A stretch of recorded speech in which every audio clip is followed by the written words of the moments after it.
할렐루야. 아유, 우리 아이들도 아멘을 크게 화답해 주네. 반갑습니다. 저 이동현 선교사입니다. 여러분 정말 만나 뵙고 싶었습니다. 반갑습니다. 유성호 목사님 참 뵙고 싶었어요. 아멘 마라나타, 아멘 주 예수여 오시옵소서. 그 찬양과 그 강의는 정말 잊을 수 없었습니다. 잊을 수 없었던 귀한 강의였습니다.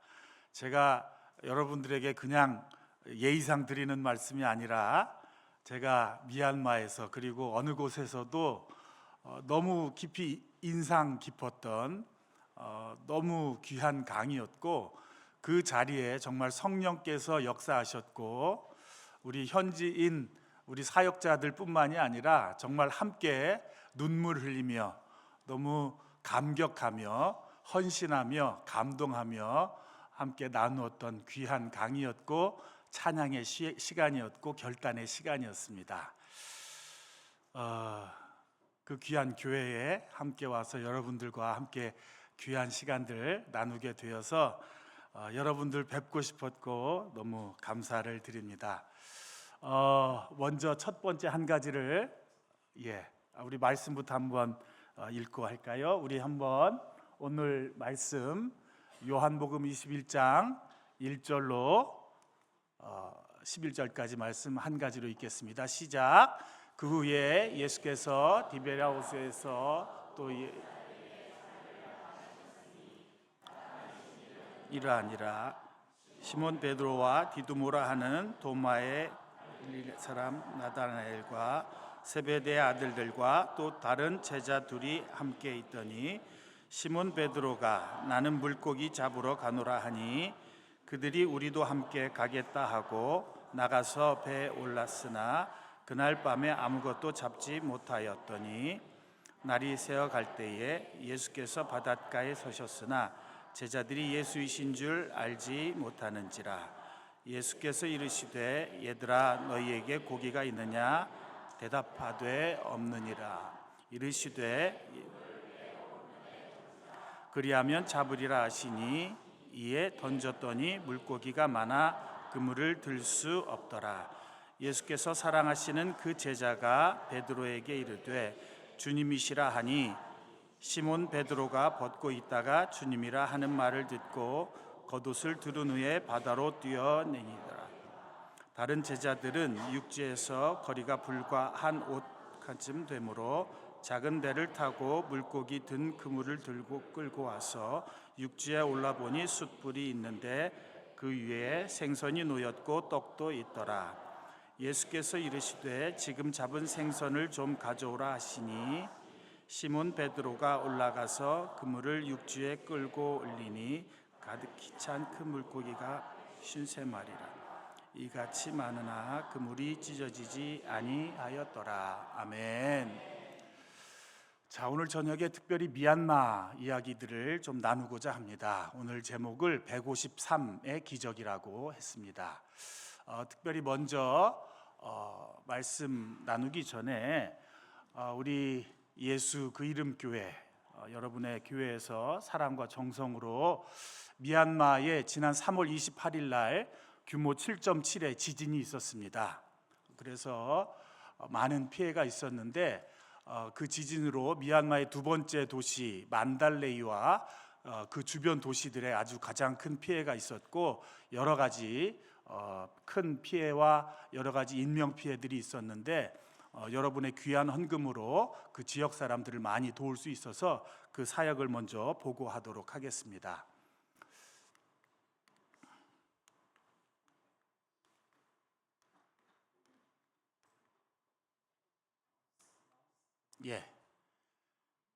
그 지역에 100년이 넘은 큰 다리가 있었는데 그 다리가 무너질 정도로 규모 7.7의 지진은 상당히 우리가 생각보다 큰 지진이었고 만달레이에서 두 번째 도시와 중앙부를 가로지르는 대부분의 도시들이 큰 피해를 입었고 인명 피해도 알려진 피해로는 5,000명 이상의 사망자와 그리고 수십만 명의 인근에 많은 피해가 있었습니다. 특별히 집들이 지하로 무너진 집들도 많았고 여러 가지 인명 피해가 있었지만 그 중에 저희들이 양웅교회, 만달레이 근처에 있는 양웅교회 지역이라는 곳에 마을에 여러분 보시듯이 대부분의 마을들의 집들이 기둥이 무너졌거나 바닥 콘크리트가 일어나가지고 도저히 사람이 거주하기에 환경이 불편했고 또다시 수백 번의 여진이 일어나서 그 마을 전체가 거주하기에 어렵고 계속해서 지금까지도 긴급구호가 필요한 환경 가운데 거하고 있는 사람들이 많이 있습니다. 그래서 여러분들이 저희들이 총 세 차례에 걸쳐서 긴급구호를 진행을 했는데요. 그 중에서 우리 예수 그 이름 교회의 헌금을 가지고는 특별히 양웅교회 마을이라는 마을과 그 지역의 세 마을에 250가정을 중심으로 해서 그 마을들의 가정에 가장 긴급한 필요, 저 사람들이 당장의 생활을 할 수 있도록 여러 가지 이제 생활 용품들하고 긴급하게 이제는 우기가 다가오고 있어서 긴급하게 비를 피할 수 있는 용도의 생활 기자재 용품들을 지급을 해 주었습니다. 많은 사람들이 참 마침 정부의 통제도 있었고 정부를 통해서는 공식적인 지원이나 긴급구호가 잘 이루어지지 않는 상황에서 우리 교회를 통해서 여러분들이 지원을 해주어서 저희들이 필요한 대로 바로 지원을 할 수가 있었고 그 필요에 따라서 저 지역의 사람들을 사랑으로 잘 지원해 줄 수가 있어서 너무 정말 필요한 지원들을 잘 할 수가 있었습니다. 예수 그리스도의 사랑으로 우리 예수 그 이름 교회의 정성 어린 헌금을 통해서 사랑을 통해서 저 지역교회 사람을 정말 예수님의 사랑으로 잘 섬길 수 있었습니다. 귀한 헌금과 사랑에 다시 한번 감사를 드립니다.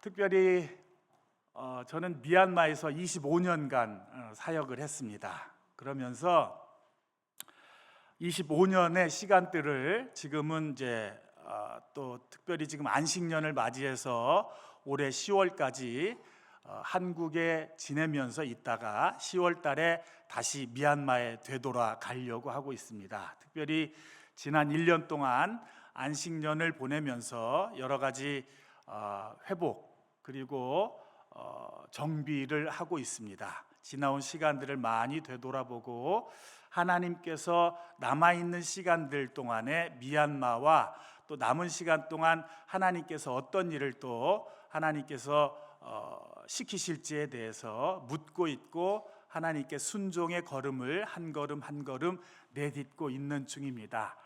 그러던 중에 지난주에부터 말씀을 묵상하면서 요한복음 21장의 말씀을 묵상하면서 베드로의 인생을 한번 되돌아보게 되었습니다.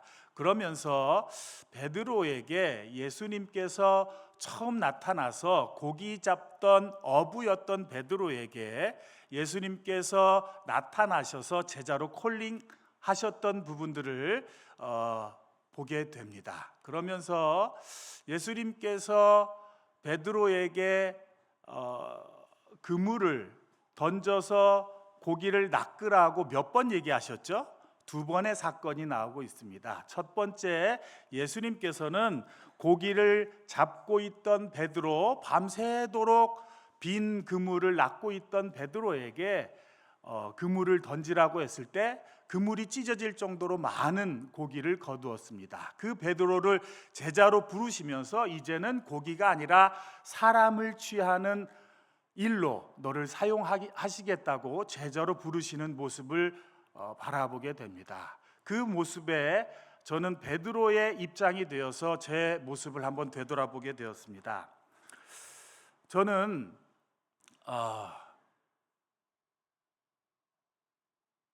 예수 믿는 가정에서 태어났습니다.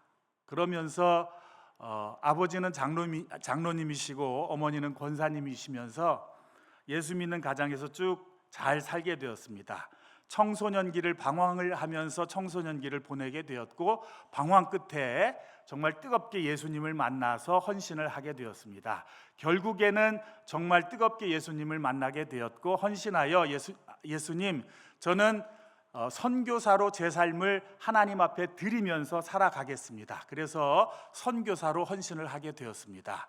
그러면서 저는 신학교에 들어가게 되었고, 저는 다른 것 생각하지 않고 하나님, 어두운 가운데 하나님의 빛을 선전하는 자로 저를 사용하여 주시옵소서 고백하고 하나님 앞에 결단하면서 선교사로 헌신했습니다. 그러면서 선교사로 10년을 준비했습니다. 그러면서 한국에 있는 선교 훈련도 여러 가지로 준비했고, 신학교에 다니면서 여러 가지 선교에 관련된 활동과 훈련들을 받게 되었습니다. 그러면서 신학 과정을 준비하고 선교의 현장들을 돌아보고, 선교의 현장들을 많이 돌아보고, 결국에는 여러 지역을 돌아보다가 하나님께서 미얀마라는 나라를 결정하게 해 주셔서 미얀마로 이제 선교사를 떠나게 되었습니다. 그래서 미얀마로 파송을 받아서 미얀마에서 사역을 하게 되었습니다. 미얀마로 떠나서 미얀마에 가서 저 모습은 지금하고는 많이 다른 모습이죠. 예, 저 때는 한 130kg 정도 됐던 것 같아요. 제가 5년 전에는 한 75kg, 지금은 한 90kg 되는데, 25년의 세월 중에 지난 20년의 처음에 20년의 세월과 지난 5년의 세월은 참 많은 차이가 있었습니다. 20년의 세월은 정말 처음에 예수님을 만나가지고 예수님과 제자로 동행하던 그 베드로의 인생처럼 정말 스펙타클하고 정말 많은 격변의 시간들을 보내면서 큰 변화와 모험과 감격과 감동의 일들이 많았던 시간이었던 것 같습니다. 제가 미얀마에서 가장 첫 번째 했던 사역은 청년들과 함께 사는 거였습니다. 제가 10년을 선교사를 준비했다고 했는데 얼마나 많은 일들을 하고 싶었었겠어요. 그래서 저는 미얀마에 저의 아내도 같이 와 있는데 미얀마에 첫 번째 가서 청년들과 함께 살았습니다. 여러분 생각해 보세요. 청년들과 현지인 청년들과 함께 한 집에서 살아가는 게 쉬웠겠어요? 쉽지 않았겠지요. 저는 재밌었어요. 눈만 뜨면 저희 아들, 딸 셋이 있고 어릴 때부터 가가지고 20년 넘는 세월 동안 우리 청년들과 한 집에서 한 지붕 아래에서 함께 살았습니다. 저는 너무 재밌었어요. 새벽부터 저녁 때까지 재미있었어요. 그런데 저희 아내도 그랬을까요? 아니겠지요. 제가 그러고 살았어요. 저는 그게 좋았어요. 청년들과 함께 시간을 보내는 게 좋았고, 청년들과 훈련하면서 미얀마 전국을 돌아다니는 게 좋았고, 미얀마 전국뿐이겠어요? 전 세계를 우리 청년들을 끌고 다니는 것이 너무나 좋았어요. 감격이었고 감동이었어요. 새벽부터 저녁까지 훈련을 받았어요. 처음에는 착각하는 게 무엇이냐면, 처음에 제가 청년들을 몇 명 불렀겠어요. 전국을 돌아다니면서 보석 찾기 하듯이 청년들을 불러 모았어요. 제가 처음에 가서 미얀마에 다녔을 때는 미얀마가 군사 독재하던 시절이었어요. 미얀마가 60년 군사 독재를 했어요. 그리고 나서 중간에 한 10년 동안은 개혁 개방이 되어서 어느 정도 좀 자유로웠던 시절이 있었어요. 그러다가 2021년에 군사 쿠데타가 일어나서 아직까지 지금 5년째 내전이 여전히 계속되고 있어요. 그러니까 저희는 맨 처음에 군사 독재 하던 시절에 가서 어려웠던 시절, 중간에 10년 반짝 좋았던 시절, 그리고 다시 어려웠던 5년의 시간들을 보내고 있어요. 처음에 들어갔던 10년에 저는 청년들을 이렇게 다니면서 전국으로 다니면서 모았어요. 처음에 모았던 청년의 숫자가 12명, 아주 착각하기 쉬운 숫자입니다. 12명을 모아놓으니까 제가 마치 예수님처럼 스승인 것처럼, 야, 내가 오래 준비했는데 뭐 제자 훈련부터 모든 훈련, 한국에 있는 모든 훈련 다 받고 왔는데 막 가르치려고 했어요. 그런데요, 일주일에 한 번, 두 번이면 가르칠 수 있겠는데 그게 아니잖아요. 삶을 함께 나누는 거잖아요. 이게 쉽지 않은 거예요. 한 달 만에 이렇게 들켜버리는 거지. 일주일에 한 번, 두 번 설교하고 가르치는 거면 자신 있겠는데 삶을 같이 살아야 되는 거잖아요. 금방 들켜버리는 거지. 인격이 부족한 것, 경건하지 않은 것, 남편으로, 아빠로, 목사로, 선교사로 부족한 것이 얼마 금방 드러나 버리잖아요. 그래서 스승의 자리, 예수님의 자리는 금방 내려와 버렸어요. 그러나 좁은 길인데, 험한 길인데 예수님이 걸어가신 그 길 함께 손잡고 걸어가자. 제자의 길을 함께 걷자고 하는 길에는 결코 포기하지 않았어요. 함께 걸어갔습니다. 그래서 우리 청년들과 20년이 넘는 세월 동안 함께 동거동락하면서 함께 살았어요. 제일 많을 때는 37명의 청년들을 한 집에서 데리고 살았어요. 재밌었습니다. 저희 아내는 이제 15년 지나고 나서 우리 아이들도 이제 청소년기 크고 이렇게 되니까 한 15년 지나고 안식년을 잠깐 하고 들어갈 때 처음으로 저한테 우리 가족끼리 한번 살아보면 어떨까 하고 처음으로 저에게 그 소리 했을 때 제가 번쩍 하더라고요. 그래서 그 다음부터는 이제 조금 공간이 커져가지고 이제 작은 공간에서는 우리 가족끼리 함께 살고 다른 공간에서는 우리 청년들끼리 함께 살고 그랬어요. 아무튼 우리 청년들과요, 저는 시간만 나면 전국을 누비고 다녔어요. 그래서 전국에 교회가 없는 지역, 한 번도 복음이 들어가지 않은 지역에 전국에 다니면서 이제 봉사활동을 하고 복음을 증거하고 그 지역에서 청소년들을 보석 찾기 하듯이 이렇게 데리고 와서 청소년 기숙사의 기초를 쌓아오기 시작했어요. 그래서 어떤 지역은 저기도 이제 경운기를 타고 들어가요. 어떤 지역은 우마차, 소를 이렇게 타고 들어가기도 하고 달구지를, 그런데도 안 되면 이제 걸어 들어가요. 우기가 6개월인데 6개월 동안은 사람의 출입이 통제되는 때도 있어요. 그런 지역에도 저희들은 들어가서 복음을 전하고 그들과 함께 주일학교 아이들을 돌보고 이런 일들도 했어요. 선교팀이 들어오면 그 지역으로 들어가서 몇 박 며칠을 함께 동거동락하면서 말씀을 증거하기도 했습니다. 우리 청년들과 함께 2012년도에는 그래, 우리가 선교지로만 머물지 말고 이제는 열방에 가서 복음을 전하는, 미얀마에서 최초로 전도 여행팀이 돼보면 어떨까 해서 1년 뒤에 가장 싼 비행기, 저가 항공으로 1년 뒤에 갈 거를 비행기 티켓을 다 예약했어요. 환불도 안 되는 걸로 예약을 해버려가지고 1년 뒤에 미얀마 사람들이 난민으로 가장 많이 사는 5개 나라, 말레이시아, 태국, 홍콩, 한국, 또 어디지? 싱가포르, 이 5개 나라를 다 정해가지고 우리 제자들 10명을 데리고 또 전도여행을 갔어요. 그 지역에 다니면서 미얀마 사람들에게 복음을 증거하고 한인교회 다니면서 여러분들은 열방에 흩뿌려 놓은 하나님의 씨앗들입니다. 복음을 증거하는 선교사로 살아가십시오.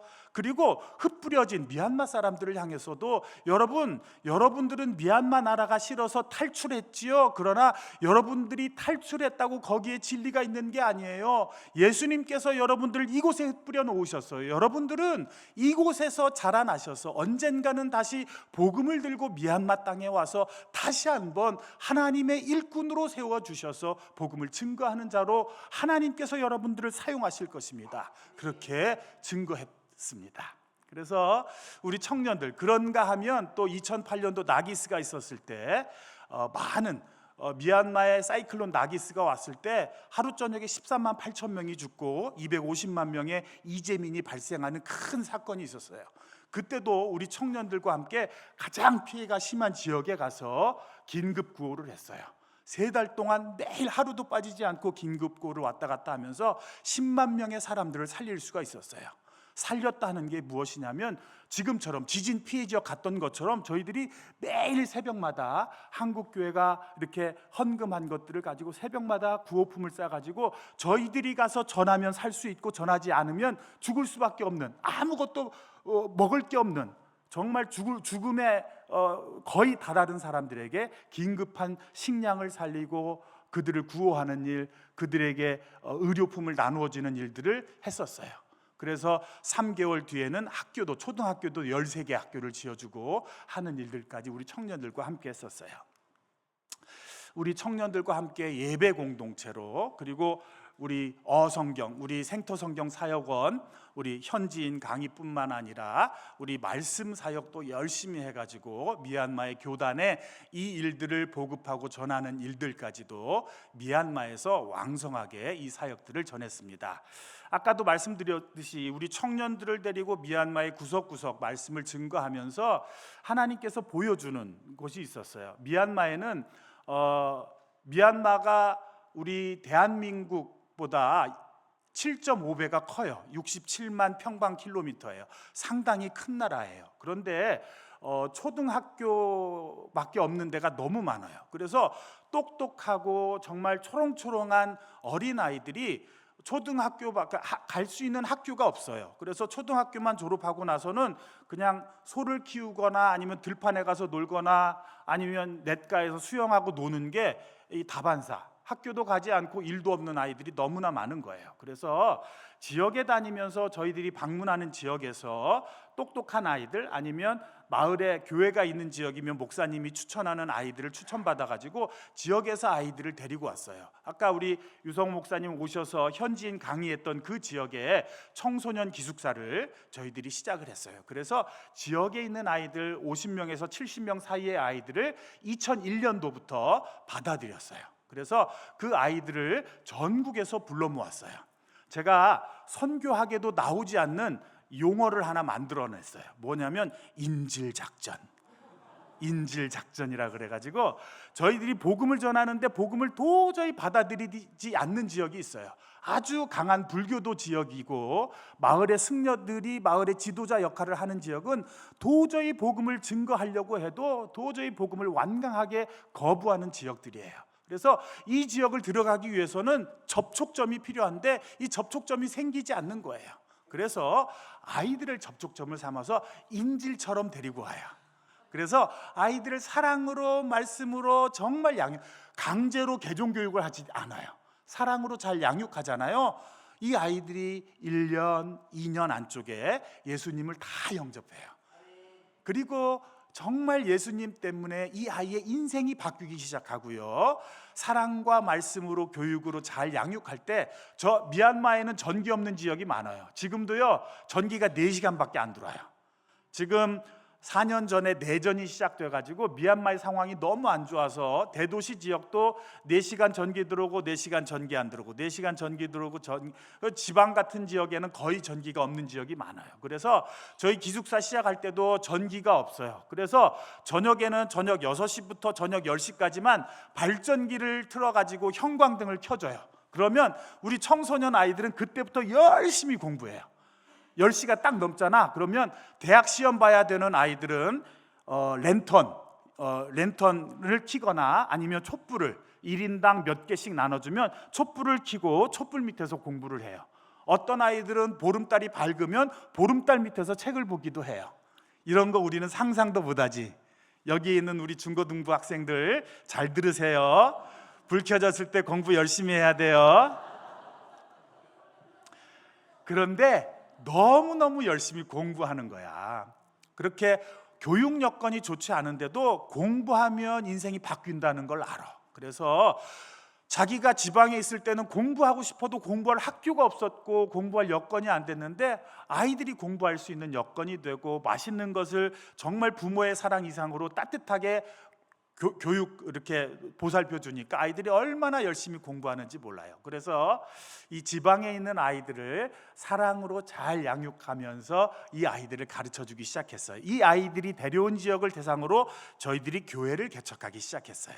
그래서 인질 작전이 이제 포섭된 지역으로 저희들이 전도 여행을 가고 선교팀을 올 때는 이 아이들을 데리고 가서 이제 그 지역을 계속해서 방문하고 의료 봉사를 하고 전도 여행을 가기 시작하면서 교회를 하나 둘 개척하기 시작하면서 해마다 교회를 개척해 나가고 있는 거지요. 그래서 지금 청소년 기숙사를 통해서도 아이들이 500명 이상 자라났어요. 이 청소년 아이들이 대학생을 거쳐서 대학생 아이들이 또 이제 대학을 가서 청년이 되고, 그래서 저한테 할아버지라고 부르는 아이, 이제 청년들이 결혼을 했을 거 아니에요? 결혼을 해가지고 아이를 낳아요. 그러면 그 아이들이 저한테 뭐라고 부를까요? 할아버지라고 불러요. 그래서 저한테 할아버지라고 부르는 아이들이 50명 이상 돼요. 벌써 그렇게 됐어요. 그래서 행복한 미얀마, 저의 미얀마의 제목이 뭐냐면은 20년 동안은, 지금 최근에는 아니야, 최근에는 너무 슬픔이 많은 미얀마가 되어버렸는데 저에게 처음에 미얀마는 행복한 미얀마였어요. 미얀마는요, 한 가지 꼽으라면 저는 무엇을 꼽냐면 사람이에요. 사람이 너무 좋아요. 순박하고 정말 정이 많고 너무 배려심이 깊어요. 그래서 환경과 처지는 어려울지 몰라도 정말 하나님께서 예정해 두신, 아직 예수님을 잘 많이 알지는 못하지만 정말 하나님이 사랑하시는 사람들이에요. 그래서 언젠가는 복음을 전하고, 특별히 여러분, 우리 한국에는요 1950년에서 53년까지 한국의 6.25 때 우리가 가장 어렵고 힘들었을 때, 우리들의 부모님, 할아버지, 할머니 세대 때 6.25 때 한국에 쌀을 공급해 준 나라예요. 3년 동안. 그래서 알랑미라고 그러는데 이 쌀을 한국에 3년 동안이나 공급해 주었던 나라예요. 한국에는 사랑의 빛이 있는 그런 나라예요. 우리 청소년 기숙사가 상당히 커요. 한 15,000평, 20,000평 되는 땅에다가 건물들 하나하나씩 지어가지고 아이들 마음껏 예배하고 공부하고 저곳에서 한 가지씩을 해가면서 아이들에게 이렇게 사랑을 전하고 있습니다. 그리고 또 퓨처스타스 어린이센터라는 곳이 있는데, 이곳은 미얀마 양곤에서 가장 가난한 슬럼 지역이에요. 이곳에 어린이센터를 만들었어요. 퓨처스타스, 그래서 미래의 별들이 되라. 어찌 보면 저곳은 미얀마에서 가장 가난한 지역이에요. 부모님들은 타 지역에서 이제 도회지로 와서 공장에 다니거나 일용직 근로자를 하는 사람들이 가장 어렵게 생활하면서 첫 발을 도시 생활을 하는 곳이에요. 그래서 아이들이 그러니까 낮에는 그냥 버려진 곳이야. 쓰레기통에서 노는 지역이야. 그래서 이 아이들을 돌보기 위해서 처음에 시작을 했어요. 점점 규모가 커져가지고 한 400명의 아이들을 저희들이 돌보는 지역이 되었어요. 그것도 20년 동안은 400명의 아이들을 돌봤었고, 최근에는 한 100명 정도의 지금 아이들을 돌보고 있는데, 저 아이들, 저곳은 선교에 정말 어찌 보면 미얀마 선교 역사가 210년 정도 됐거든요. 한국보다 선교 역사가 정말 오래됐어요. 미국 땅에서 첫 번째 선교사를 보냈는데요, 미국 땅이 파송한 첫 번째 선교사가 아도니람 저드슨이라고 하는 선교사인데, 그 선교사가 첫 번째 사역한 나라가 미얀마예요. 그러니까 미국이 파송한 첫 번째 선교사 아도니람 저드슨이라고 하는 선교사가, 옛날에는 버마라고 했던 89년도에 버마가 미얀마로 바뀌었는데 이 미얀마에서 사역했었어요. 선교의 역사가 이렇게 오래됐는데도 아직까지 복음화가 되지 않고 있는, 하나님께서 예의주시하시는 그런 땅이에요. 이 땅의 주 종족인 버마족, 정말 복음을 받아들이지 않고 있는 이 버마족인데, 저희 퓨처스타스 어린이센터는요 95%의 아이들이 버마족이에요. 역대 이런 적이 없어요. 버마족 아이들이 대부분인 이 지역에 사역을 할 수 있는 여건이 되지 않는데, 저희들은요 이 지역의 아이들을 다 모아다가 아이들에게 정말 방과 후 교실, 방과 전 교실을 해요. 그래서 사랑으로, 말씀으로 양질의 교사들을 저희들이 모셔다가 아이들에게 방과 전 교실, 방과 후 교실 특별 활동을 하기도 해요. 그래서 이 아이들이 변화되고 아이들의 변화를 따라서 처음에는 부모들이 보내지 않다가 아이들의 변화, 교육의 질적인 변화를 보고 아이들을 보내기 시작하고, 지금은 아주 좋은 평을 받고 있고, 최근에는 미얀마의 여러 가지 교육적인 상황이 좋아지지 않기 때문에 지금 아이들이 숫자가 줄었지만 그래도 여전히 잘 유지되고 있는 곳입니다. 교육 선교로 참 좋은 결실을 맺고 있는 그러한 지역이고, 아이들의 얼굴에 다나카라고 하는 크림도 바르고 있고, 아이들의 얼굴에 정말 미래를 향한 희망이 피었으면 좋겠습니다. 여전히 미얀마의 여러 지역에 그래서 이렇게 예배하고 있고, 제가 직접 목회하고 있는 교회들도 두 군데가 있고, 여전히 하나님께서 찾으시는 영혼들이 있고, 예배하며 말씀으로 이렇게 사역을 감당해 나가고 있습니다. 최전방 지역들, 한 번도 복음이 증거되지 않은 많은 지역에 복음을 증거하고 있고, 힘들고 어려운 지역에도 복음을 증거하고 있습니다. 최전방 지역 미얀마 북쪽에 호수 위에 살아가고 있는 종족, 한 번도 복음을 듣지 못했었던 종족에게 이 간증만 해도 몇 시간을 간증할 수 있지만 한 번도 복음이 증거되지 않았던 호수 위에 사는 종족을 대상으로 복음이 증거되었고, 예수쟁이들의 길을 따라서 복음이 증거되고, 첫 번째 복음 전도자가 되었던 세례를 주었던 저 고등학생이었던 아이가 지금은 전도자가 되어서 인따족에게 복음을 증거하고 있는 놀라운 역사들도 있고, 또 그 옆에 산속에는 100만 명의 빠오족이 있었는데, 제가 처음에 갔을 때만 해도 정말 교회가 3개밖에 없었고 정말 예수 믿기 힘든 그러한 종족들이었는데, 지금은 교회가 11개, 기도처소가 18개 세워지면서 이제 자기들 언어로 18년 걸려서 성경을 번역했고, 얼마 전에 성경을 완전히 번역한 예배를 하나님 앞에 드리고, 성경을 번역할 때 저희들 그 봉헌 예배를 하나님 앞에 드리는 감격의 순간들을 회복을 했습니다. 그런가 하면 미얀마에서 미얀마 정부가 위탁을 해서 미얀마 전체에 NGO 사역을, 제가 미얀마에서 3가지 NGO 사역을 크게 했었는데, 미얀마 정부에서 위탁을 받아서 노인재가 복지라고 하는 사역을 하게 되어서 미얀마의 도시에 있는 노인들을 돌보는 그런 사역들도 하게 되었습니다.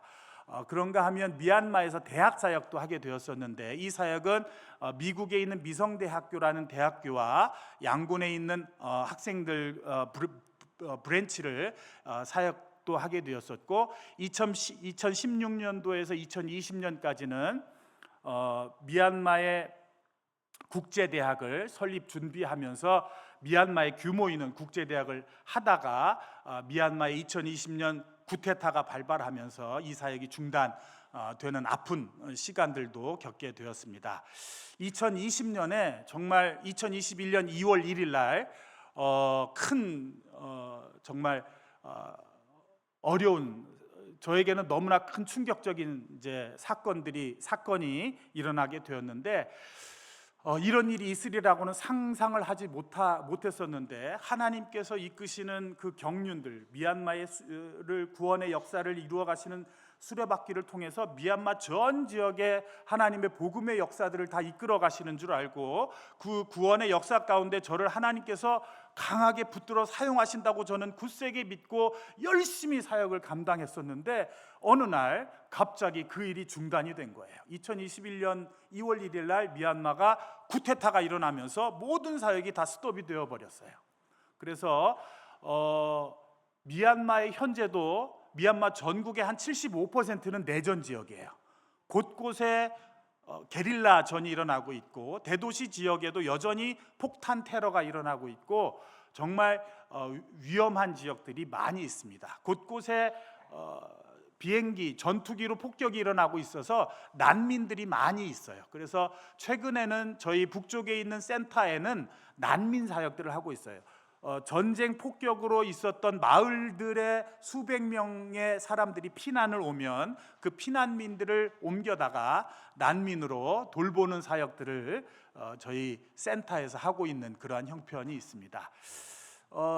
양곤에도 저희 센터가 있어요. 양곤의 센터에는 7층 건물을 지어서 생터 사역도 열심히 했었고, 1층에는 우리 직원들, 우리 카페를 하고 있는데, 양곤의 10대 카페에 들어갈 정도로 연예인들도 많이 오는 양곤의 10대 카페 중에 하나로 알려졌었던 그런 유명한 카페도 운영을 했었고, 지금도 운영을 하고 있습니다. 예전만큼은 못하지만, 그래서 청년들의, 아주 젊은이들의 유명한 메카로 이러한 사역을 감당을 하면서 미얀마에서 정말 혈기왕성하게 아주 적극적으로 활동을 하고 있었습니다. 그러던 어느 날 2021년 2월 1일 날 쿠데타가 일어났고, 계획했었던 미얀마에서 굵직한 국제대학을 하고, 미얀마 기독교 종합대학을 하고, 또 미얀마의 국제학교를 하고 등등 여러 가지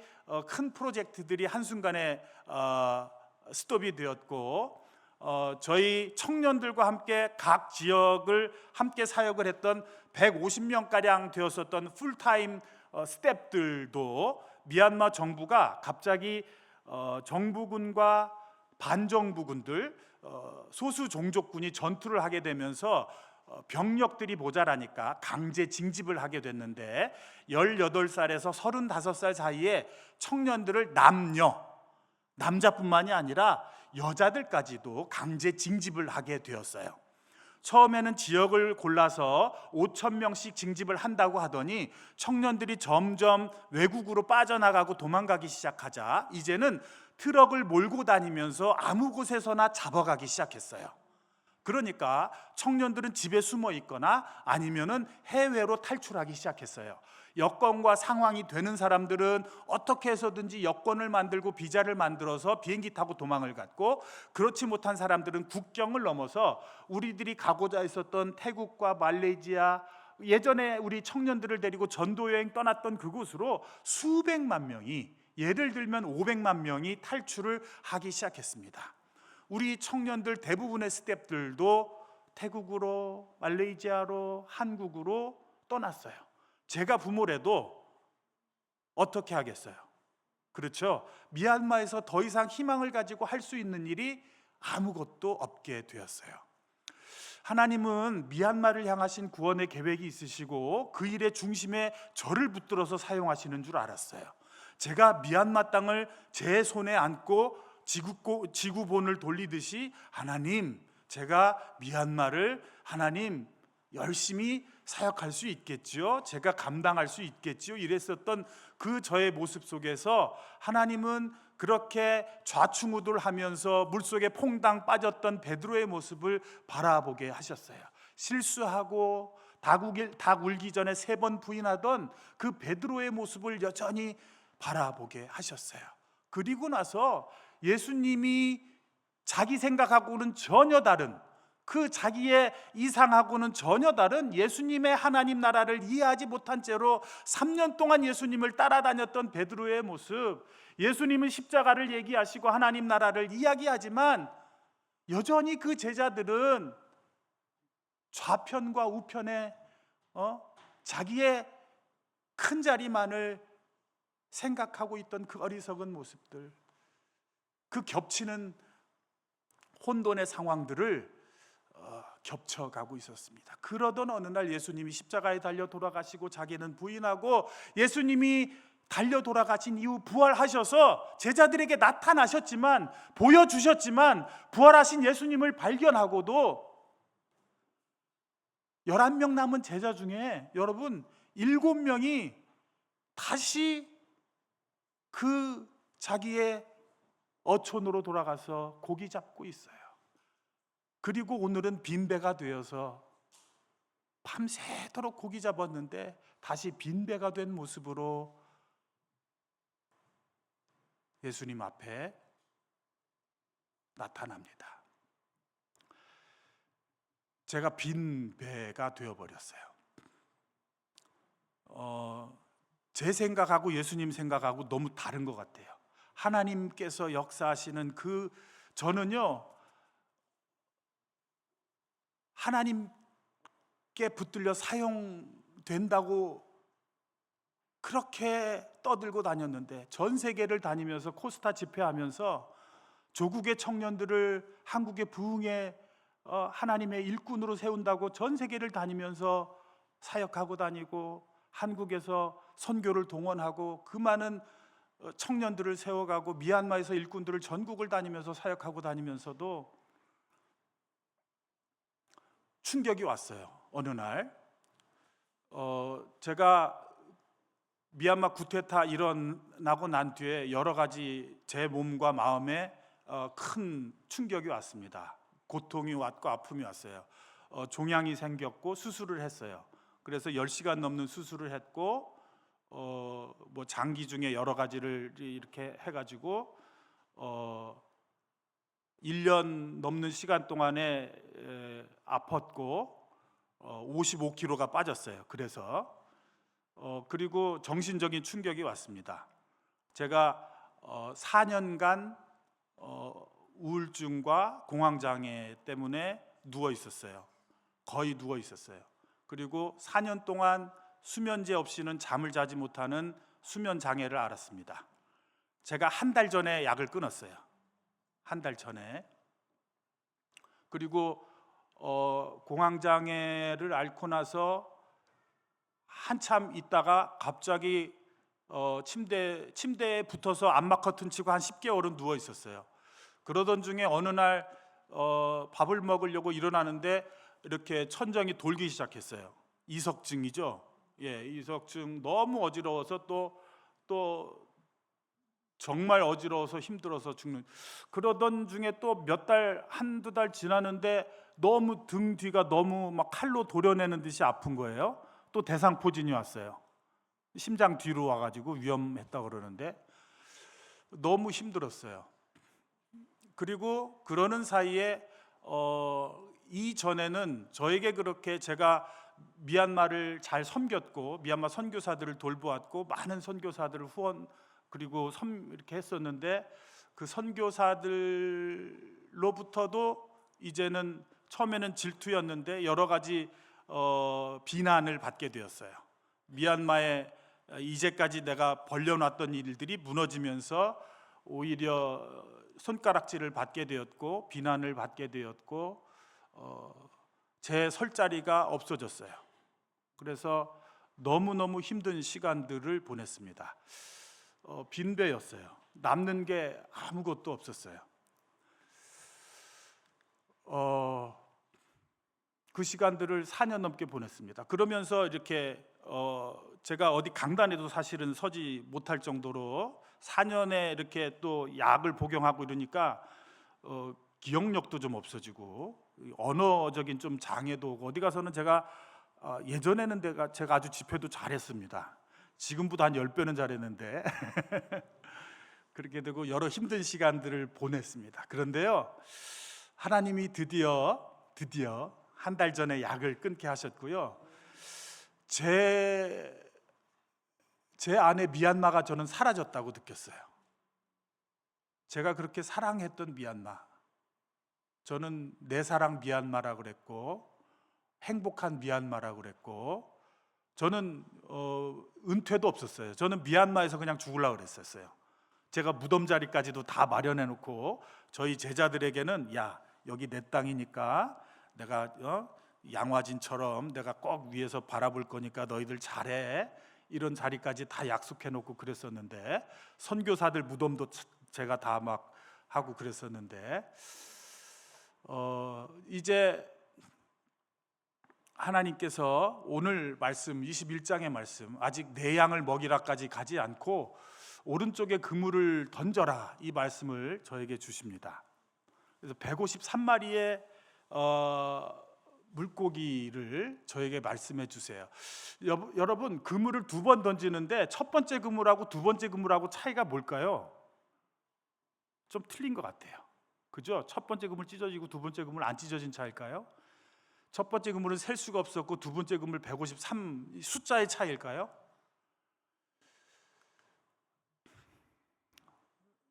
두 번째 그물하고 예수님 오병이어하고도 저는 말씀 묵상하다가 연관이 많이 지어지는 것 같아요. 예수님의 그 은혜, 예수님께서 또 조밥 먹는 자리에 또 생선과 떡을 준비하신 그 예수님의 그래, 예수님께 다가갈 때 풍성하게 베풀어 주시는 은혜인데 그 은혜는 온전히 하나님께서 베풀어 주시는 것이고 그 은혜는 하나님께서 맡겨 주시는 목양의 은혜더라고요. 내가 취하는 은혜가 아니고 하나님 나라 영광의 은혜라는 것을 하나님께서 말씀해 주시는 거예요. 이전에는 사역과 그 은혜들을 제가 혼동했었던 것 같아요. 제가 섞어서 생각했었던 것 같아요. 그 내 명예와 나의 것과 혼재되어 있었더라면 하나님께서 허락하시는 내 인생을 하나님 다시 한 번 더 오른쪽에 그물을 던져라, 153마리 정말 세상의 모든 민족과 다시 허락하실 하나님의 그 풍성하신 은혜는 목양의 은혜를 허락하시는 그 은혜는 내가 정말 감당할 수도 없는 그 은혜를 허락하실 텐데, 마치 탕자가 두 번째 은혜, 둘째 아들의 그 무릎 꿇는, 아버지 앞에 무릎 꿇어서 저 남루한, 렘브란트가 진정 의미했던 것은 저 신발도 없이 정말 지저분해진 저 정말 발로, 다 상처난 발로 찾아간 아버지에게 이제 구할 수 있는 은혜만을, 아버지 앞에 나아가는 그 아들의 마음을 가지고, 다 아시잖아요. 제가 더 이상 부끄러워서 고개 내밀 자격도 없고 하나님 앞에 드릴 것 아무것도 없는 저인데, 하나님 그래도 저를 받아주신다면, 하나님 앞에 쓰임받을 수 있다면 하나님 저를 사용하여 주시옵소서, 그렇게 고백하는 은혜일 줄로 믿습니다. 제가 최근에 미얀마를 갔다가 옆에 있는 나라 말레이시아를 갔었어요. 거기에 우리 이전에 우리 청년들과 갔었던 나라인데 저희 아내랑 같이 갔어요. 같이 가서 말레이시아에 미얀마 사람들이 많이 갔는데 도대체 어떻게 상황이 어떻게 될까? 누구하고도 연락하지 않았어요. 그래서 그냥 인터넷 보고, 말레이시아도 제가 몇 번 가보긴 했어도 자세한 걸 모르니까 그냥 대충 인터넷 보고 지도 보고 찍어가지고 숙소 정하고 그냥 갔어요. 갔는데요, 저희가 정한 숙소에서 10분 거리에 저희 그 청소년 기숙사 출신 애들이 줄줄이 있는 거예요. 15년 전부터 거기 살았어요. 거기에서 아기 키우고, 결혼해서 아기 키우고 거기 살고 있고, 거기에서 식당에서 매니저 하고 있고, 걔들이 다 연결해줘서 교단들과 만나고, 그 교단에서 또 거기 난민 학교를 소개시켜주고, 난민 학교에서 교단 대표들 해서 미얀마, 말레이시아에 있는 미얀마 교단 사람들 150만 명을 대표하는 사람들을 다 만났어요. 일주일 안에 다 만났어요. 야, 하나님 또 이게 뭐예요? 그래서 저 사람들하고 그냥 엉겹결에 얘들의 형편이 어떤가 그랬더니 갑자기 다 만나가지고, 우리 애들이 또 리더가 돼 있어요. 그래가지고 거기에서 미얀마 사람들, 여러분 난민이 뭐예요? 난민이 비자가 없어요. 미얀마 탈출하면 행복할 줄 알았지, 미얀마가 막 난리니까. 그런데 난민으로 갔더니 삶이 어때요? 비자도 없어요. 애들 교육시킬 수 있어요? 교육도 못 시켜요. 직업 임금 똑같이 받아요? 아니에요. 쫓겨나면 하소연할 데도 없어요. 성폭행 당해도 못해요. 두들겨 맞아도 쓰레기통에다 갖다 버려도 수사도 안 해요.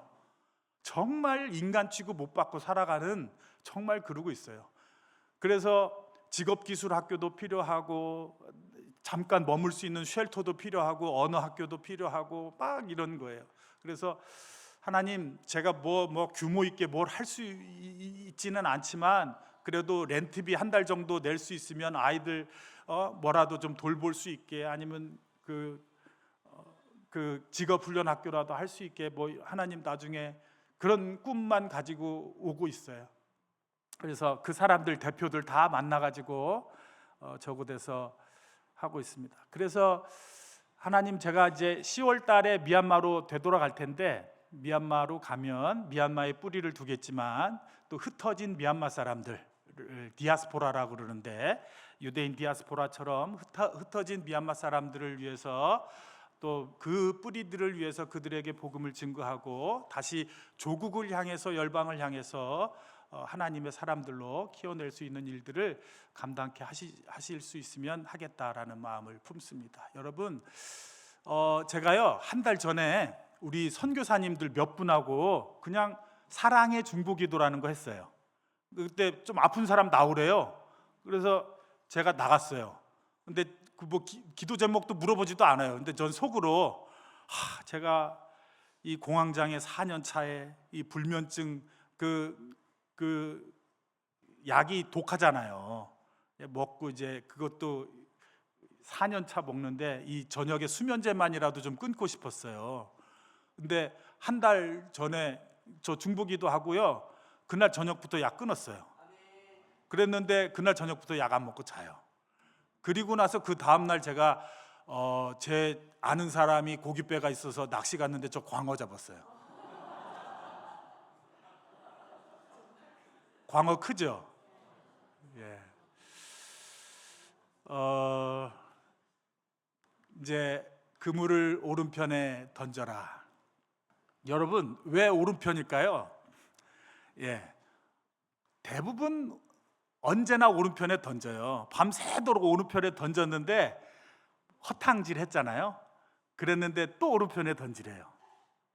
그랬는데 어떻게 됐어요? 153마리가 낚였어요. 순종이잖아요. 그지? 일상 하던 반복된 일, 너 쉽게 다시 순종할 수 있겠니? 그 일들 다시 하는 건데, 말씀에 온전히 하나님만 의지해서 순종하라고 하나님 하십니다. 153의 기적은요, 너무너무 단순하고 너무너무 순전한 거였어요.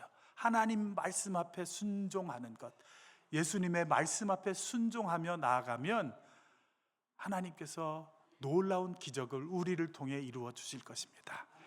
미얀마의 아픔과 고난의 시간들에도 하나님 그 고난을 이겨낼 수 있도록 해주시고, 예수 그 이름 교회 여러분 각자의 삶 가운데서도 말씀에 의지하여, 때로는 우리가 실패하고 좌절하고 넘어졌다고 나는 빈배인이다라고 고백할 그때에도 하나님은 회복의 기회를 주실 뿐만이 아니라 이제는 이전 것과는 비교도 할 수 없는 정말 153의 기적은요, 이전에 생각하는 그 우리가 기대하는 그 풍성함과는 차원이 다른 153의 기적은요, 우리가 그 차원이 다른 하나님의 은혜예요.